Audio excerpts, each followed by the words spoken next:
What is going on, guys? It is your boy TKD123 with no glasses on right now. I figured I'm going to start recording these videos and with the webcam and everything and stuff like that with my whole face cam without the glasses, just because of the glare and everything. It just, doesn't look that appealing, you know what I'm saying? So I figured, and I got a new chair, so you know what? I'm feeling very good today. But beside the point, before we get into the intro, we're going to discuss what is my top 5 predictions for the PlayStation State of Play events that's happening on Monday, March 25th, 2019.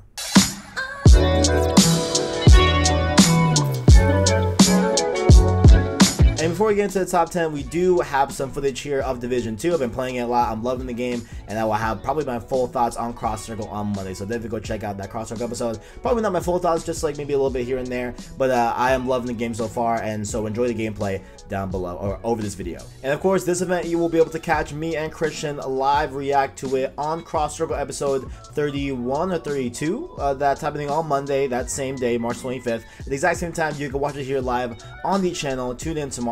You'll be able to watch State of Play for you all and all that good stuff and get to hear our reactions and everything. But I wanted to go over kind of what I expect will be at this event, this new way that PlayStation will be unveiling their announcements and everything, because this is very much like a Nintendo Direct. This essentially is a Nintendo Direct, and so I think this is going to be very telling of how we will get PlayStation announcements and predictions and unveilings and everything in the future. Like, I feel like this is definitely going to be a new way that they're going to relay information, which I actually enjoy. I like this format a lot. I think it's a very good format to be able to just create an event around what you're trying to say. Mark out a day like, hey, listen, we're going to talk here and we're going to unveil info right here, for PlayStation. That's it. And so really like how they are making events out of info that they want to tell us. But I have predictions. Okay, I have 5. We're going to get into right to the first one. That is the first prediction I have for State of Play, which again, to even discuss, I have no idea how long this is going to be. Like, this could be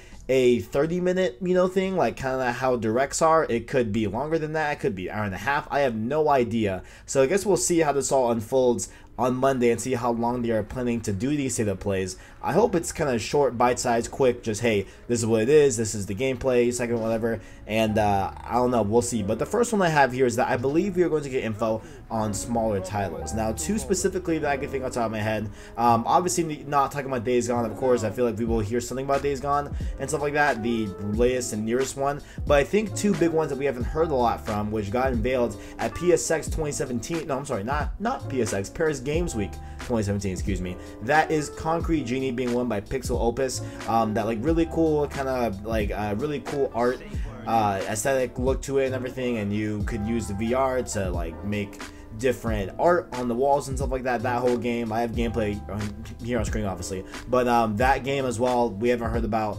really since the unveilment and the announcements of that game. But another one as well is Blood and Truth. This one I think is very much has gone to the wayside. We haven't heard a lot of, and since they say specifically that they will be announcing PS4 software and PSVR software as well, I think that's where we're going to get a lot of the Concrete Genie and Blood and Truth news, because those are very much PSVR titles, as well as of course the Elephant in the Room Dreams as well, which is going to launch in May, where you'll be able to play the game and stuff like that for like, I think $30, a little bit cheaper than a full-on fledged game and everything. So of course I believe we'll be hearing some Dreams news as well from this, but that's kind of just overall what I'm thinking, is that we are going to hear definitely some of these small titles that we haven't heard from in a while. Next up here, I believe and I hope we are going to talk about studios here, and mainly there are 2 studios. One I want to hear about a lot more than the other, but one of them is located is not located really in one's place. It's going to be co-located. There's rumored to be 2 different areas for this studio that is going to be PSVR specific. So similar to London Studio, how they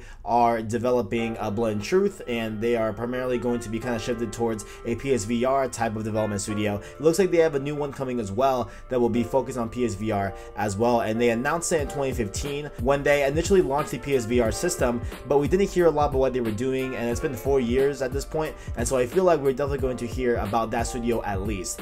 And that one is rumored again to be focused on PSVR games and stuff like that, which would be really good for PSVR as a whole, because when you look at PSVR top games and sales and everything, we are tending to see kind of a similar top 10. You know what I'm saying? Like, we of course have Beat Saber and Tetris Effect and stuff like that, and all the other PSVR games that, you know, Moss, for example, that are really, really big, but we're starting to only see those in the top 10. So I'm hoping that we get a little bit more variety in those with these new studios. But one studio that I want to hear about a lot is the new one in San Diego. I have a video that I'm drafting that is all about this studio, San Diego, because there's been a ton of different news bits about this new studio in San Diego. Not to be confused with the, you know, there is a Sony San Diego studio that I believe are responsible for the MLB games, which I'm not really that fond of. I don't really like sports games, but you know, that's what they developed on there in San Diego. But there's rumored to be another one coming as well, and this one is, I'm sure you probably have heard what they're working on. They are rumored to be working on a new Uncharted game that's separate from Naughty Dog.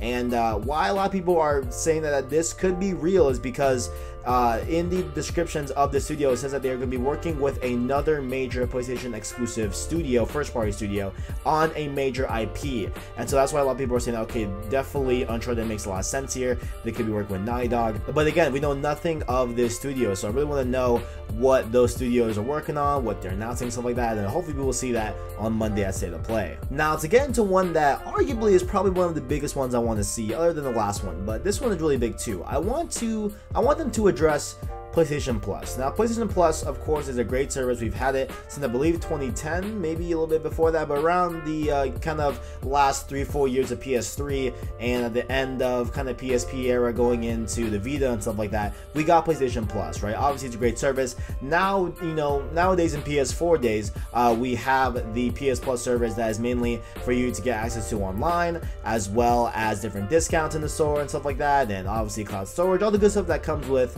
PS Plus. Everyone loves PS Plus, right? But the main focal point right now is that it allows you to play online, of course. But now, with them removing the PS3 and PS Vita games from the service, I believe they did it in March. Yeah, it was this month, where we did not get a new PS Vita game or PS3 game. I'm wondering if they're going to readjust PS Plus, you know, or if it doesn't even get said, because there's been no information really as to how I'm getting this. This is just my guess and my prediction. Again, I really do think that they are going to kind of address this issue, because I think a lot of people could make the point that even though we, you know, got free games from PS Plus, that's obviously another big feature of PS Plus, it is telling that someone could make the argument that PS Plus has suddenly grown less in value because of the removal of PS3 and PS Vita games monthly that you would get for free. You know, that's we used to get, you know, 6 games, and now as of this month and moving forward, we're, as far as we are aware of, only going to get 2 games free a month. So a lot of people could construe that as a way that they, you know, could have been degrading the service overall. So I think that we will be getting some sort of PS Plus, you know, changes. And what I think could be happening, I would love to see this, is that they combine their services and have a one subscription tier that you can get, right? So you can subscribe to PS Plus separately, you can subscribe to PlayStation Vue separately, you can subscribe to PlayStation Now separately. What if there was a overall tier that you pay on an annual fee that lets you have access to all 3 of those services? I think that would be incredible. Or even, you know, if I'm just throwing out ideas here, what if they morphed PS Now and put it into PS Plus as one of the benefits to being a PS Plus subscriber? That would be incredible. I would love that so much. I think Vue would probably stand, you know, kind of on its side apart from those two. But I think moving PS Now into PS Plus would be an incredible move for them personally. I think that it could really pay off and really kind of bolster the, you know, goodwill of PlayStation Plus. I think it could be really, really great for that. I don't know. That's what I hope for. I hope we'll see that. We will see again. But let's go on to number 4. Now, next one here. This one is probably likely to happen. This one, we've been hearing a lot about it. If you watch our weekly news show Save Slot on Fridays, you can go and hear me talk about this same thing that we were talking about here today, that we have definitely heard about this through the last few weeks,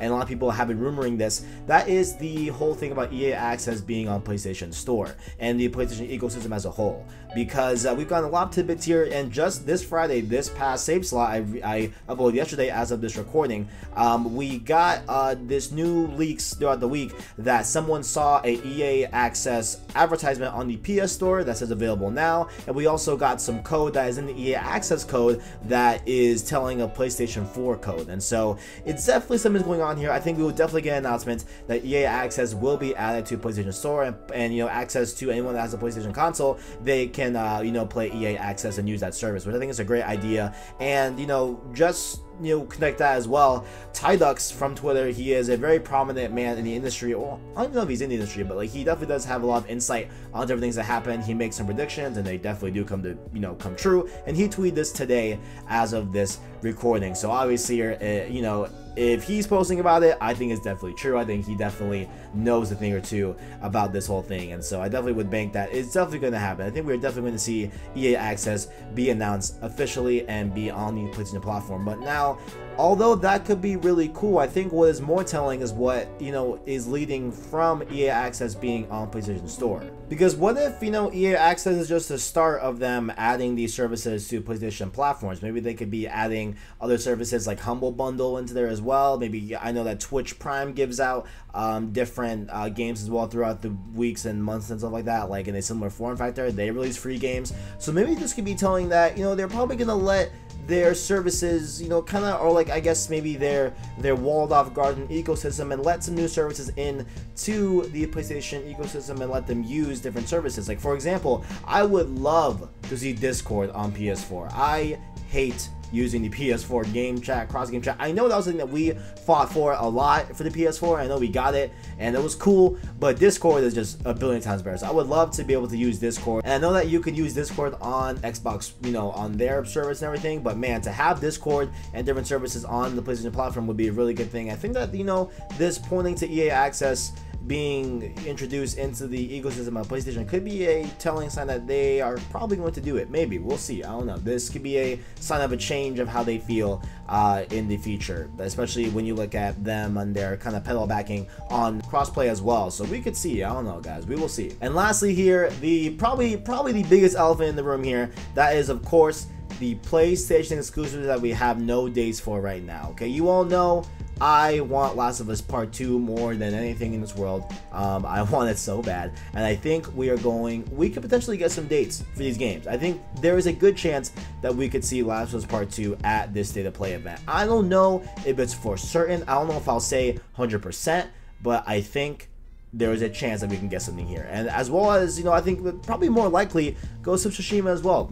Obviously by Sucker Punch, the new IP, I think they definitely have something to show. I think that it could be really good as well at State of Play. But there's also, we could see, I don't know, maybe it doesn't. Maybe it doesn't happen. You know what I'm saying? Maybe, and I think a lot less likely, I think there's a chance that we could probably Death Stranding, which I don't think is likely at all. I don't think that game is ready. I think if they show something else about this game, I'm probably going to just lose it, because I'm not sick of hearing about Death Stranding. It's just I just want to know what the game is. I just want to know. That's it. But beside the point, that has been my top 5 predictions for State of Play, PlayStation's new event that they're doing on Monday. Their PlayStation Nintendo Direct type deal. They're going to start that, called State of Play. It's happening. It's doing it. All the good stuff. The first time will be Monday, March 25th, 2019, and you can watch it here live on the channel. You can watch me and Christian live react to the conference, and it will be uploaded on the VOD after the fact. But if you all enjoyed, make sure to leave a like on the video, as well as stay subscribed to PlayStation Source to keep up with the latest and greatest in PlayStation. And down below, you can see our different links to our Twitter, our Twitch, all that good stuff down below, our Discord as well. We talk a lot on Discord, definitely hyped up in the Discord. Make sure to check out all those links down below. Thank you for watching, and as always, greatness awaits.